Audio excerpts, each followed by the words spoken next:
परछाइयां, रात के 3 बजे का समय। मुंबई की बारिश में भीगी हुई सड़कें, दूर कहीं ट्रैफिक लाइट की लाल चमक और सन्नाटे को चीरती पुलिस की एक जीप। इंस्पेक्टर अरुण माथुर ने सिगरेट का एक लंबा कश लिया और जीप के ब्रेक पर पांव रखा। उनके चेहरे पर थकान की रेखाएं साफ झलक रही थीं। पिछले 3 महीनों से एक के बाद एक हो रही रहस्यमय हत्याओं ने पुलिस डिपार्टमेंट को हिलाकर रख दिया था। 3 लाशें, 3 अलग-अलग जगह, लेकिन एक जैसी कहानी। हर बार एक महिला का शव, चेहरे पर डर की एक स्थायी छाप और दीवार पर खून से लिखा एक ही शब्द, परछाइयां। मामले की शुरुआत सबसे पहली लाश, नेहा वर्मा, एक मशहूर क्रिमिनल जर्नलिस्ट। उसे उसके ही अपार्टमेंट में मरा हुआ पाया गया। कमरे का दरवाजा अंदर से बंद था, खिड़कियां भी सील। पोस्टमार्टम रिपोर्ट में साफ हुआ कि मौत हार्ट फेलियर से हुई थी, लेकिन उसके चेहरे पर ऐसा खौफ था कि डॉक्टर तक हैरान थे। दूसरी लाश, रश्मि नायर, एक सोशल एक्टिविस्ट जिसे स्लम एरिया में बच्चों की तस्करी के खिलाफ काम करने के लिए जाना जाता था। उसे एक परित्यक्त फैक्ट्री में मरा हुआ पाया गया। दीवार पर खून से वही शब्द, परछाइयां। तीसरी लाश, अनुजा मेहता, एक साइकोलॉजिस्ट जो मानसिक रूप से परेशान लोगों की मदद करती थी। उसकी मौत अपने क्लिनिक में हुई। सीसीटीवी फुटेज में कोई भी अंदर जाते या बाहर आते नहीं दिखा। इंस्पेक्टर अरुण की उलझन। इंस्पेक्टर अरुण ने इन तीनों केस को आपस में जोड़ने की कोशिश की। एक चीज साफ थी, ये हत्याएं आत्महत्या के रूप में पेश की जा रही थीं, लेकिन कोई ऐसा था जो उनके पीछे था। परछाइयां, ये शब्द क्या मतलब रखते थे? जब अरुण ने गहराई से जांच शुरू की तो एक चौंकाने वाली कड़ी सामने आई। इन तीनों महिलाओं ने एक ही आदमी पर आरोप लगाए थे, विशाल ठाकुर। विशाल ठाकुर, एक नामी बिजनेसमैन जिसकी कंपनी पर मानव तस्करी से लेकर ड्रग्स तक के आरोप लगे थे, लेकिन कभी कोई सबूत नहीं मिला। वो हमेशा कानून से बच निकलता। सच्चाई की तह में इंस्पेक्टर अरुण ने विशाल ठाकुर को पकड़ने की ठानी। एक रात जब वो विशाल के फार्म हाउस की निगरानी कर रहे थे, तब उन्हें वहां से एक रहस्यमयी लड़की की परछाई दिखाई दी। वो लड़की बेहद डरी हुई थी और किसी से छुपने की कोशिश कर रही थी। जब अरुण ने उसका पीछा किया तो वो एक पुराने बंद गोदाम में चली गई। अंदर पहुंचते ही अरुण का दिल एक पल के लिए रुक गया। वहां एक अंधेरे कोने में एक लड़की बेहोश पड़ी थी। उसका चेहरा पीला पड़ चुका था, जैसे उसने मौत को करीब से देखा हो। लड़की का नाम था समीरा। समीरा ने कांपती आवाज में बताया, मैंने उसे देखा था, उसने उन सबको मारा। वो एक साया है, एक डरावनी परछाई जो अपनी सच्चाई छुपाने के लिए लोगों की जान ले रही है। साजिश का पर्दाफाश। अरुण ने समीरा को सुरक्षित रखा और विशाल ठाकुर की कंपनी में घुसपैठ की। वहां उन्हें एक सीक्रेट रूम मिला जहां लड़कियों की तस्करी की जाती थी। विशाल अपने दुश्मनों को खत्म करने के लिए मनोवैज्ञानिक डर का इस्तेमाल करता था। परछाइयां, ये उसका तरीका था अपने अपराधों को छुपाने का। वो लोगों के मन में डर बिठा देता और जब वो टूट जाते तो उनकी मौत को आत्महत्या में बदल देता। आखिरी मुकाबला। एक रात अरुण ने विशाल को रंगे हाथों पकड़ने की योजना बनाई। समीरा को चारा बनाकर उसने विशाल को बुलाया। अंधेरे में एक काली परछाई धीरे धीरे समीरा की ओर बढ़ी, लेकिन इस बार अरुण तैयार था। उसने एक तेज रोशनी वाली फ्लैशलाइट ऑन कर दी। रोशनी पड़ते ही परछाई का राज खुल गया। विशाल खुद ही परछाइयां था। उसने अपने चेहरे पर एक खास तरह का काला मास्क पहना था, जिससे उसकी पहचान छुप जाती। उसके डर का खेल खत्म हो चुका था। न्याय और अंत। विशाल ठाकुर गिरफ्तार हो गया। उसकी कंपनी पर ताला लग गया और समीरा जैसी कई लड़कियों को आजादी मिली।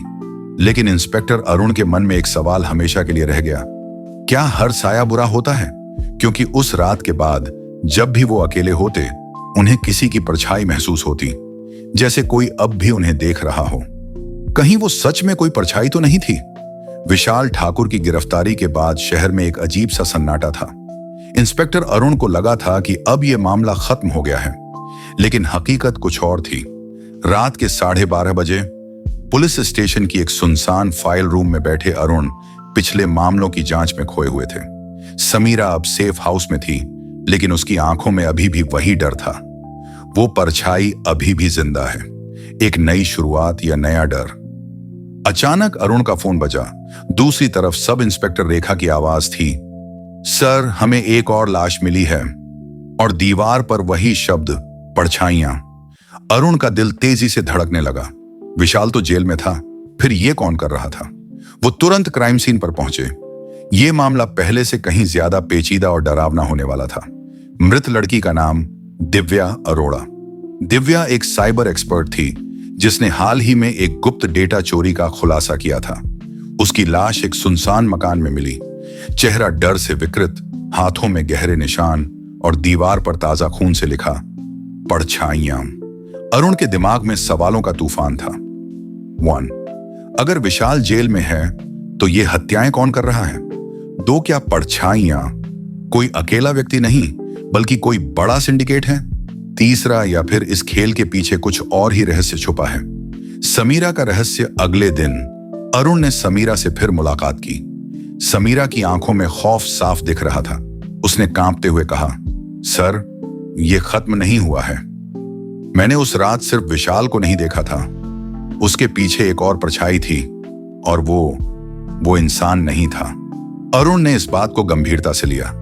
उसने समीरा की बताई अंधेरे की सच्चाई हमेशा रोशनी से नहीं डरती, कभी कभी वो इसे निगल जाती है। शकुन पांडे की गिरफ्तारी के बाद भी मुंबई पुलिस के लिए यह मामला खत्म नहीं हुआ था। शकुन ने जो कहा था वो इंस्पेक्टर अरुण के दिमाग में हथौड़े की तरह बज रहा था। असली परछाइयां अब भी बाहर हैं और तुम उसे रोक नहीं सकते। शकुन की रहस्यमयी मौत। गिरफ्तारी के 3 दिन बाद रात के 3 बजे पुलिस स्टेशन की लॉकअप में मौजूद शकुन की अचानक मौत हो गई। सीसीटीवी फुटेज में दिखा वो अपने ही बाल नोच रहा था, दीवार से अपना सिर टकरा रहा था और एक ही शब्द बड़बड़ा रहा था, वो आ रही है, परछाइयां आ रही है। मरने से ठीक पहले शकुन ने अपने खून से फर्श पर एक रहस्यमयी निशान बना दिया, एक त्रिकोण के बीच एक आंख। लेकिन इसका मतलब क्या था? रहस्य की जड़ तक अरुण ने साइबर सेल से कहा कि शकुन और विशाल से जुड़े सभी डिजिटल रिकॉर्ड खंगालें। एक पुरानी फाइल में उन्हें एक छुपा हुआ नाम मिला, माया सिंह। माया एक परमाणुवैज्ञानिक पैरासाइकोलॉजिस्ट थी जो इंसानी दिमाग के रहस्यों और आत्माओं पर रिसर्च कर रही थी। वो अचानक 3 साल पहले गायब हो गई थी। क्या माया का इस रहस्य से कोई संबंध था? समीरा फिर से खतरे में। उधर समीरा ने सेफ हाउस में अजीब चीजें महसूस करनी शुरू कर दी थी। हर रात उसके कमरे में किसी के चलने की आवाज, दीवारों पर अचानक उभरते खून के धब्बे और वही शब्द परछाइयां। एक रात जब समीरा बाथरूम में गई तो आईने में उसने अपनी ही शक्ल में एक और परछाई देखी, लेकिन वो हंस रही थी। माया का अतीत। अरुण ने माया की गुमशुदगी की फाइल को दोबारा खोला। माया आखिरी बार एक परित्यक्त मेंटल असाइलम में देखी गई थी, रायगढ़ साइकियाट्रिक हॉस्पिटल। वो जगह अब बंद थी, लेकिन अफवाह थी कि वहां पर मनोवैज्ञानिक प्रयोग होते थे, इंसानी दिमाग को आत्माओं के साथ जोड़ने के। क्या माया ने कोई ऐसा प्रयोग किया था जो गलत हो गया? रायगढ़ हॉस्पिटल की खौफनाक रात। अरुण और उनकी टीम उस रात रायगढ़ हॉस्पिटल पहुंचे। अंदर अजीब सन्नाटा था, दीवारों पर अब भी जंग लगे ताले झूल रहे थे। अचानक समीरा की चीख सुनाई दी, सर, कोई है यहां? अरुण ने टॉर्च जलाकर देखा। समीरा एक फाइल ली खड़ी थी। वो माया की डायरी थी। डायरी में लिखा था, परछाइयां हर इंसान के अंदर होती हैं, लेकिन अगर कोई उन्हें आजाद कर दे तो वो कभी वापस नहीं जाती। आखिरी पन्ने पर सिर्फ एक नाम लिखा था, माया जिंदा है। परछाइयां का असली सच तभी एक तेज हवा चली और हॉस्पिटल के एक कमरे का दरवाजा अपने आप खुल गया। अंदर माया की एक पुरानी कुर्सी थी और उसके पीछे वही त्रिकोण और आंख का निशान। अरुण को समझ आ गया कि यह सिर्फ साइकोलॉजिकल क्राइम नहीं था, यह कुछ ऐसा था जिसे इंसानी समझ से परे कहा जाए। तभी अचानक कमरे में रोशनी चली गई और अंधेरे में एक ठंडी आवाज गूंज उठी, तुमने मुझे ढूंढ लिया, अब मैं तुम्हें नहीं छोड़ूंगी। एक परछाई अरुण की तरफ बढ़ रही थी और समीरा बेहोश हो गई। क्या माया वाकई जिंदा थी या परछाइयां कोई अलौकिक ताकत थी जो अब इंस्पेक्टर अरुण को अपना अगला शिकार बनाने वाली थी? अगला भाग, परछाइयां, माया की वापसी। अंधेरे में जो देखता है वो अक्सर खुद अंधेरा बन जाता है। रायगढ़ साइकियाट्रिक हॉस्पिटल की उस भयानक रात के बाद से इंस्पेक्टर अरुण की जिंदगी बदल गई थी। समीरा अभी भी सदमे में थी और माया का रहस्य गहराता जा रहा था। लेकिन अब सवाल सिर्फ इतना था, क्या माया सच में जिंदा है? शिकारी कौन? अरुण या परछाइयां। रायगढ़ हॉस्पिटल से वापस लौटने के बाद अरुण ने माया की डायरी को गहराई से पढ़ना शुरू किया। डायरी के कुछ पन्नों में ऐसे संकेत थे जो इस रहस्य की जड़ तक ले जा सकते थे। एक वाक्य बार बार दोहराया गया था, जो परछाई को जगाएगा वो कभी रोशनी नहीं देख पाएगा। अरुण को यकीन हो गया कि माया ने किसी खतरनाक मनोवैज्ञानिक प्रयोग से एक पैरानॉर्मल एनर्जी को जगाया था और वही अब मौत का कारण बन रही थी। रहस्य की नई परत, माया की मौत। साइबर टीम की गहराई से की गई जांच में एक चौंकाने वाली बात सामने आई। माया की डेथ सर्टिफिकेट 2 साल पहले दर्ज की गई थी। मतलब माया जिंदा नहीं थी, तो फिर वो आवाज कौन थी? अरुण ने माया के परिवार को खोजा।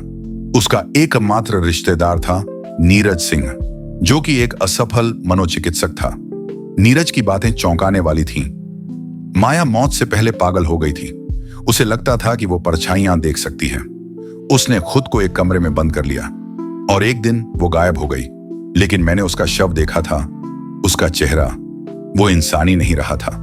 अरुण ने नीरज से वो कमरा दिखाने को कहा और वहां जो मिला वो रूह कंपा देने वाला था। माया का काला कमरा पूरी तरह काला था। चारों दीवारों पर वही त्रिकोण और आंख का निशान। बीच में एक पुराना प्रोजेक्टर रखा था। अरुण ने प्रोजेक्टर को ऑन किया और एक अजीब सी फुटेज चली। माया ने अपने प्रयोग रिकॉर्ड किए थे। वो कह रही थी, इंसानी दिमाग में ऐसी जगह है जहां अंधेरा पनप सकता है। मैंने उसे ढूंढ लिया है, लेकिन अब वो मुझसे बाहर नहीं जा रही। मैं इसे रोक नहीं सकती।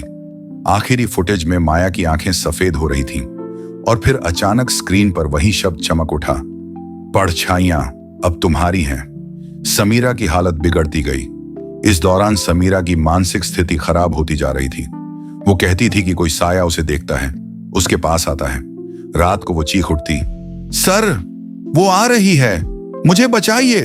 अरुण को समझ आ गया था, माया की छोड़ी हुई परछाइयां अब समीरा को अपना शिकार बना रही थी। खेल का अंत या एक नया मोड़? अरुण ने रायगढ़ हॉस्पिटल लौटने का फैसला किया। इस बार वो अकेले गए। अंधेरे में वो फिर उसी कमरे में पहुंचे और वहां माया की आत्मा का